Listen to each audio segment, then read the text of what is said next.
In the Voice of Russia World Service, welcome to another edition of the Christian Message from Moscow.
Once we fall ill and decide to seek professional medical advice, we start to ponder who to turn to and what kind of treatment might benefit us best.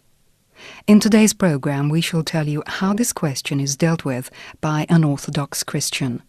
Our program is based on excerpts from the book by Orthodox journalist Alexander Hudoshin, My Conversations with Orthodox Doctors, published a short while ago.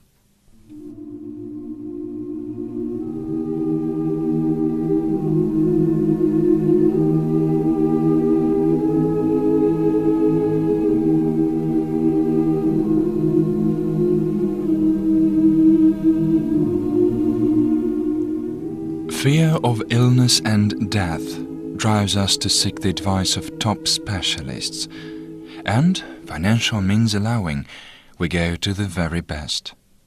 However, at times even people of strained means are prepared to fall into debt, as long as they can get hold of a professor boasting an illustrious name or gain access to a prestigious clinic. Such is their mortal fear of illness. In the meantime, the tremendous finances thus spent are far from always justified. Our present-day commercial medicine more often than not aims to draw money out of its potential clients, offering little or nothing in return. The service and treatment offered are often far from commendable. The patient, demanding that he be given the best possible treatment and care, burdens the entire family with prolonged financial difficulties. Besides, once placed in a deluxe ward, he lies there all alone, apart from visiting hours. The patient grows weary of this solitude, plagued as he is by far from heartening thoughts. He cannot see other patients who might be suffering from a situation far more grievous than his. He cannot be part of a group of people united by common misfortune, as is the case when people lie in the same ward. A privileged patient suffers, but is deprived of the possibility to feel compassion. He ponders on what is happening to him, yet circumstances deprive him of the opportunity to turn his thoughts to salutary reflections regarding the fate of others around him. Such is the price paid for selfish self-love. It is also useful to remember that true miracle doctors, capable of working wonders, are not often found in the overpaid, costly famed clinics. Excellent doctors, summoned by their vocation to help others, are often found in the common city or village hospitals. After all, doctors who work out of love for their chosen profession, and not mere pecuniary interests, can be found everywhere. Then again, a run-of-the-mill medical worker struggling with a tremendous burden of responsibilities has the added advantage of extra practice and accumulates priceless experience of working with thousands of patients. It comes to a point where his hands can faultlessly go through the motions like those of a well-trained musician. Understandably, the so-called prestigious clinics do have the undeniable advantage of funds that enable them to install the best state-of-the-art equipment for diagnostics and treatment. Still, in the final count, it isn't the machines that treat a patient, but the human being, with God's help. Then again, in the most modern and technically endowed clinics, a doctor is in a particular danger of losing his/her intuition, keenness of observation, slipping unwittingly into the habit of blindly entrusting all diagnostics and consecutive choice of appropriate line of treatment to the mechanical devices. A doctor thus starts to resemble a school pupil who has little faith in his knowledge of the table of multiplication and chooses to rely on his calculator instead. The memory and other faculties start to grow rusty for lack of training. However, today we intend to dwell not so much on the doctors as the patients.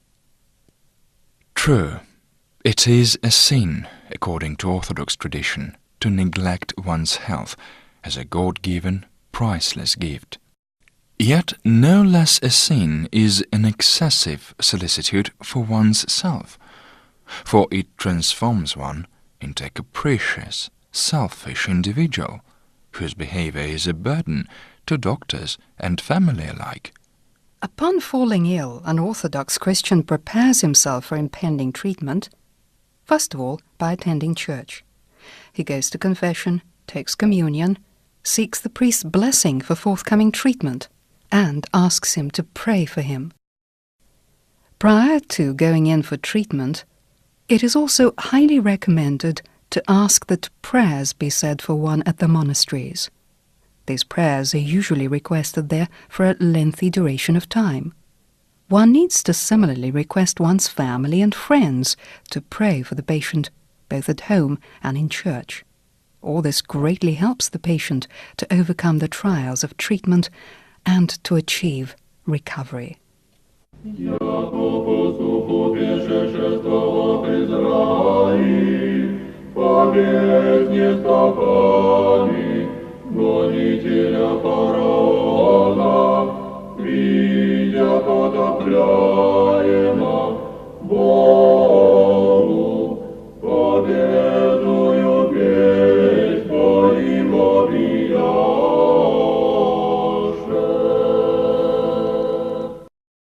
Hospitals of a secular state, such as ours, are all more or less similarly run, in that nobody pays much attention to the acknowledgement of a patient's freedom of conscience.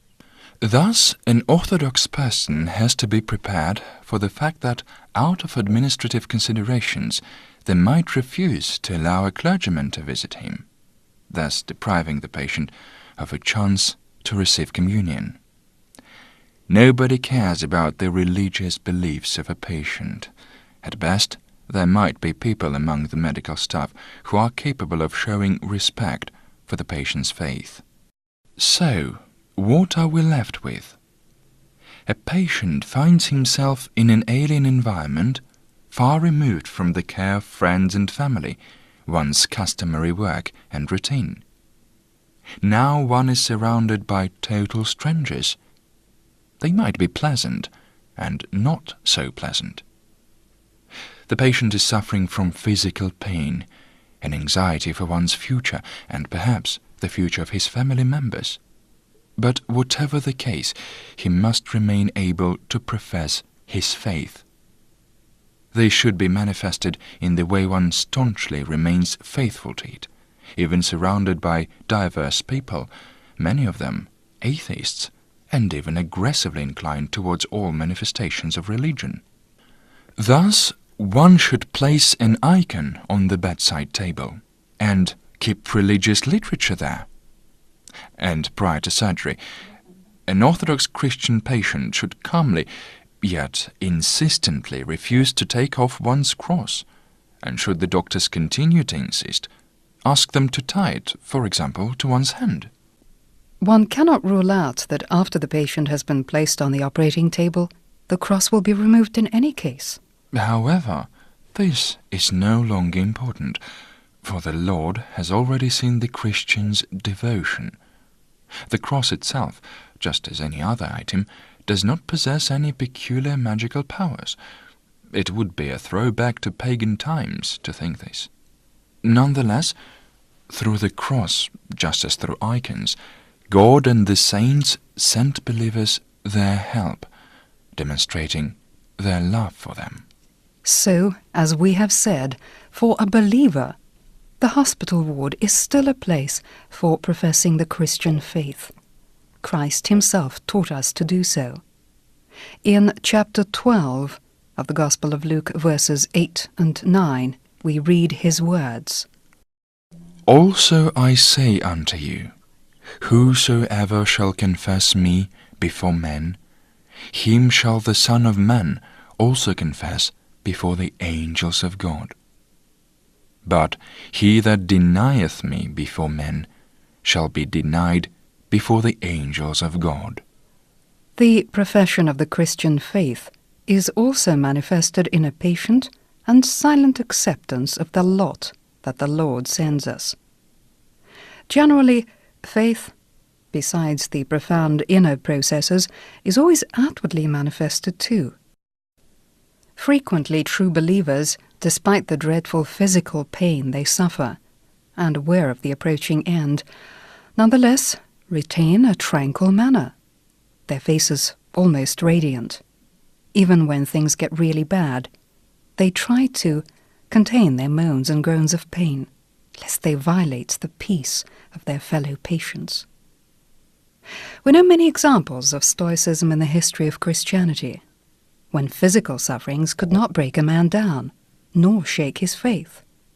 However, here's a modern-day example. Archpriest Valentin Mardasov, a clergyman from Pskov region in the northwest of Russia, was suffering from cancer and had to endure dreadful pain.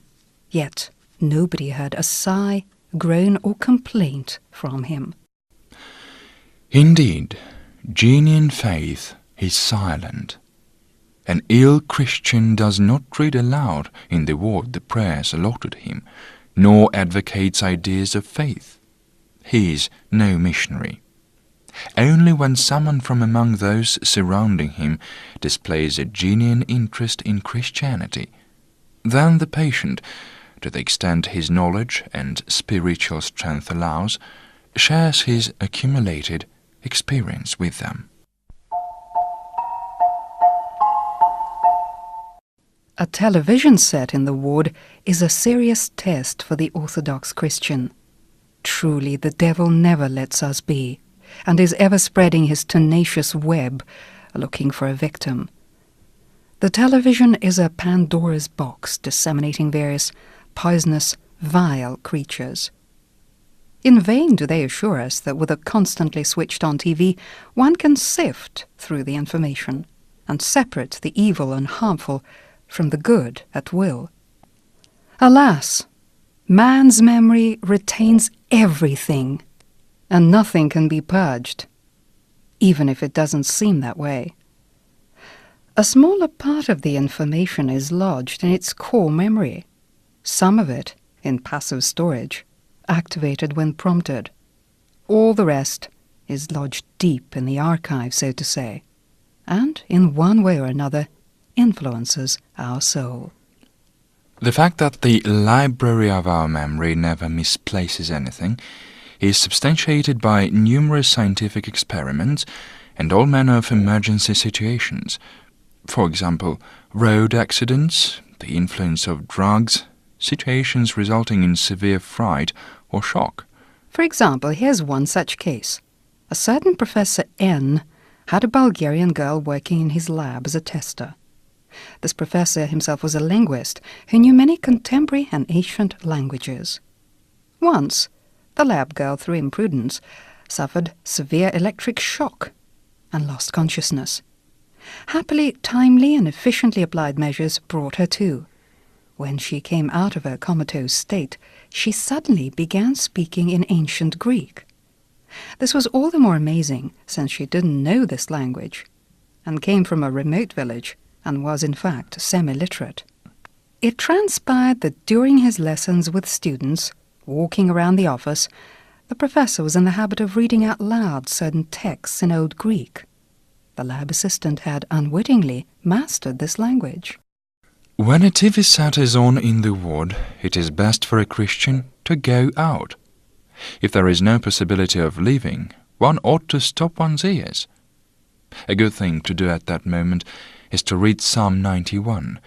He that dwelleth in the secret place of the Most High shall abide under the shadow of the Almighty, etc., or other strong prayers. Although it is usually extremely difficult. Anyone who ever came into contact with strong temptation, for example, was the recipient of unconcealed aggression or loud abuse, knows how incredibly difficult it is at that moment to hold on to one's prayer, how fragile and elusive its threads are. But may God help us. Occasionally it happens that the ward is dominated by not a secular, but quite lofty spiritual mood. It is manifested in the Christian undercurrent, passed on from one patient to the other.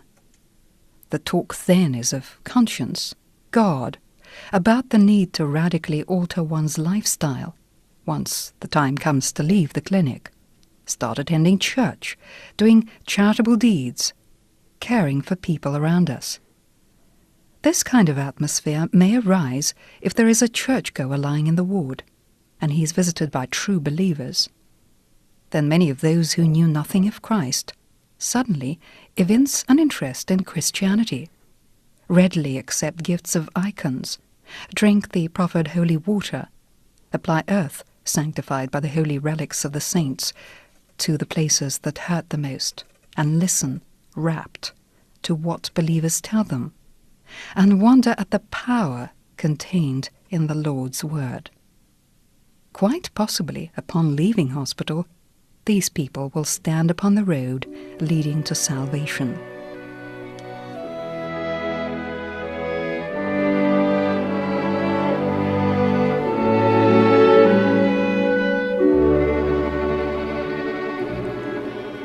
Quite often an illness is given one by God to help stir within the patient an awareness of the sinfulness of his ways. It is far from always that people realize this. A spiritual blindness often doesn't permit them to discern their sins. The book we are acquainting you with today has a story about a certain Mr. T. When he was 9 years old, he lost the ability to move his legs.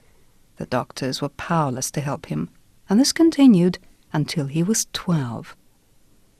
That is when his mother and father took him to the provinces, to the grave of one local, highly revered saint. The parents took the boy to a high hill, on top of which lay the holy relics of the saint, and the father carried his son the rest of the way in his arms. Afterwards Mr. T said, "Halfway to the top of the hill, I suddenly got a strong urge to stand on my own. So father carefully put me down. To my amazement, I went forward on my own. Gradually, the strength returned to my legs, and thus father and I reached the top of the hill where the holy relics lay. From that day on, I could walk again." When a young man, the hero of our story took up business and gradually slipped into a routine that involved far from honest methods. Soon he fell ill again. A roaming infection invaded his system and could not be stamped out. Time and again it brought him into hospital. After a dozen surgeries and having twice experienced clinical death, all in all the man spent some 10 years in hospital. His sufferings were enormous, and there was little hope for a cure. Yet survive he did. So what happened? Did he change at all after all this? Alas, not much. He is still involved in business, and annually spends a good amount of time in clinics receiving treatment. In the meantime, he has reached an impressive age. Yet the Lord waits patiently, summoning the sinners to repent. We have no way of knowing if this man will ever turn to God, whether he will realize that the numerous illnesses God sent him were a signal for him to alter his life for the better. Only the Lord knows and waits.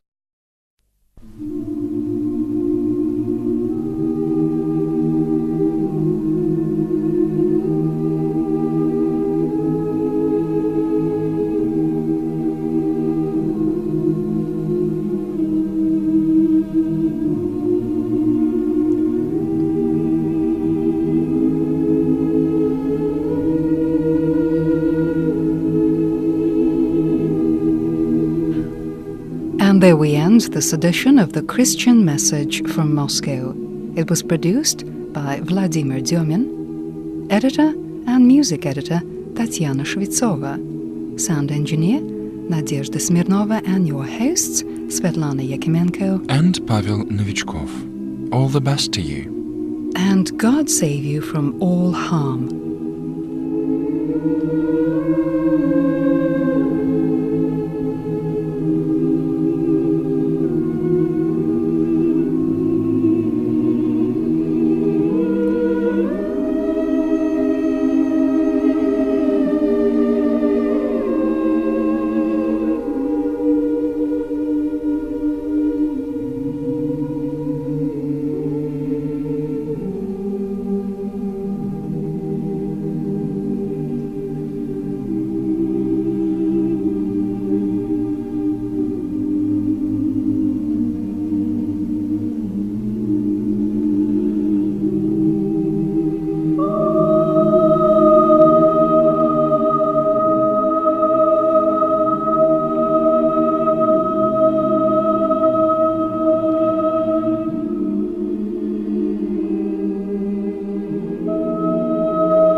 С нами Бог!